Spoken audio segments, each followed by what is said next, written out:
Lovely, jubbly, just tricked you there. 7.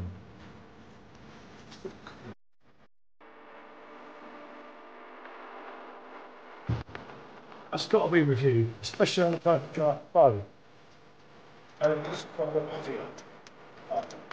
Especially with this.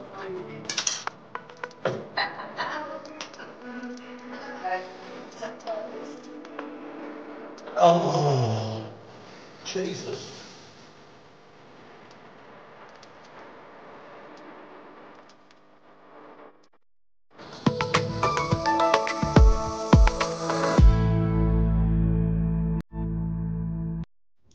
Good afternoon, people. Wow, it's the king of PD.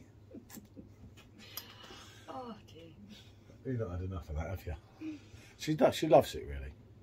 Anyway, I'm doing Hoegaarden on the Pro down there. I won't bother turning the camera, seeing the pour, it's obvious what's in it. Forgot the orange, but Oh yeah, never mind. never mind. That's one for another day. Yeah.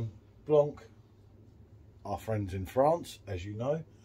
And this little gem that came out from nowhere, from Hackney Church Brewing. I'm really, really interested in seeing how these guys compare to each other. Yeah, it'd be interesting. We're going to use, obviously we've got the new Hackney glasses there, but we're going to use these ones because it's non-nucleated, like the Hoegaarden. Yeah. And the Blanc one being in a Weissbier rather than their new glass. As you can see in the background there, they're cracking glasses. And by the way, anyone, they are £3 at the moment while they've got these. They're actually particularly good glasses for drinking out of. I find them really easy to hold. I do like that shape of glass. I know, I brought half the stock. So, right, I'll pull the Hoegaarden. You get going on St Clements, Yep, and then we sort the okay. Blanc. That's how we go, and see what we get. Remember, I've got to get a picture of everything as well, haven't I? Yeah. You can hear that machine of quality.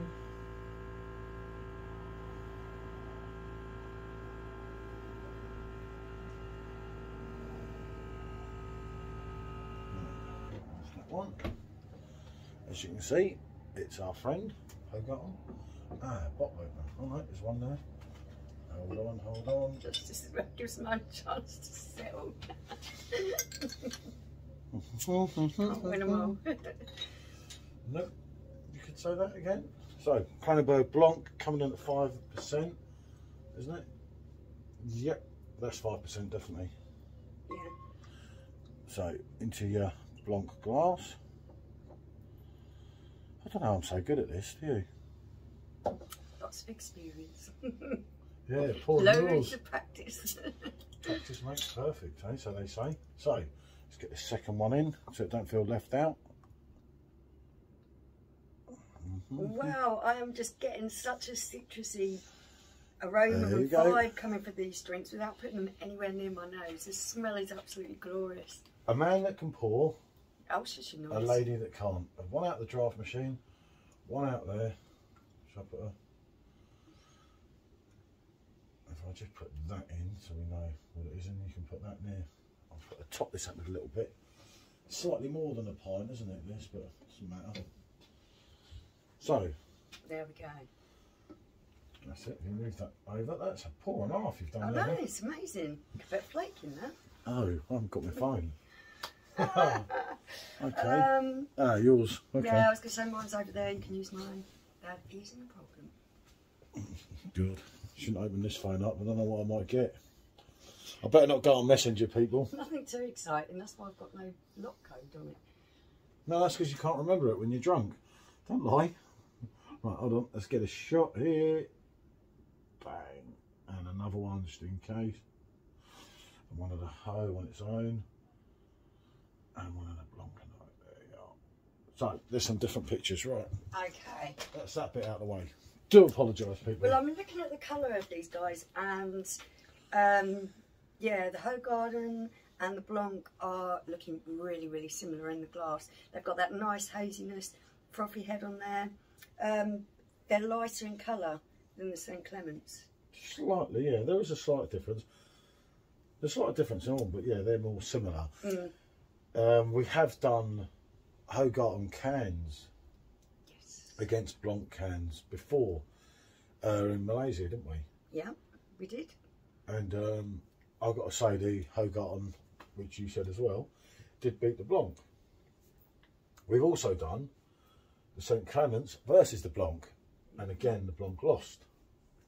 So, but this is going to be okay. Yeah, I've got right more into Blanc again lately.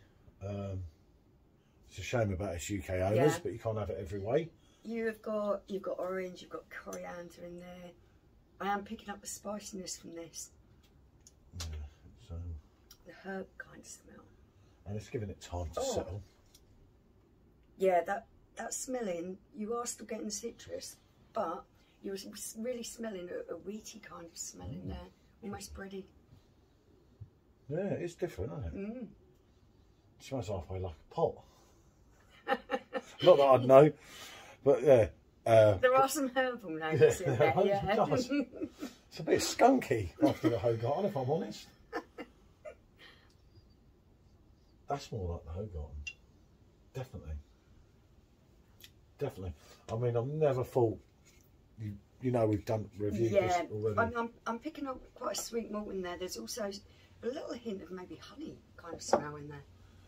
But it goes more to the Hoegaarden, doesn't it? Yes. The only problem with this is all, in hindsight, this is good. It's good fun to do. We actually really enjoy doing these, don't we? Because we chat about it beforehand, what's going to be better. We chat about it after.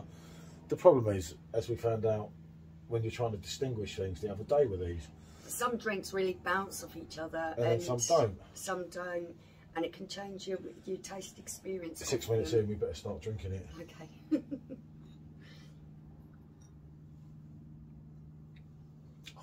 I absolutely love that drink. Yeah. Oh well. Good carbonation. I am picking up the zinginess. There's a little bit of orange. There's something a little bit sweeter in there as well, almost like peach.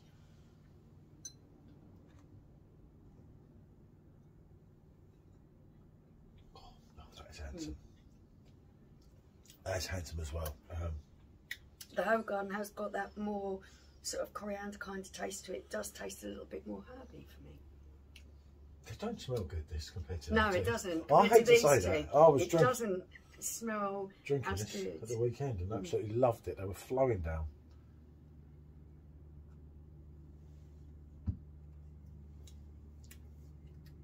Oh, no. Oh, but then the end, right, that was really disappointing. But then the aftertaste, the citrus that came through after, was actually really nice. But at first, compared to these two, it feels a little bit disjointed for me. I'm getting a sort of bready herbal kind of taste to begin with. It's a little bit doughy almost. Then you are getting this massive hit of citrus at the end. It's quality. Not very tasty, it's not. It's probably not at the races for these two, if I'm honest here. I will try again. I'm finding the St Clements has got that little bit more carbonation to it. And I like the way that carbonation is moving the flavours around my mouth. The Hoegaarden on the other side of that is a little bit more creamy in texture.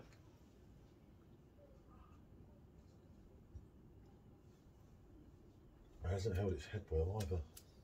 Take on the two textures of those two. I'm sorry, for me, the Blanc isn't at the races in this particular race. Just reiterating what I said a couple of minutes ago. Yeah. Unfortunately. Take on the different textures of these two.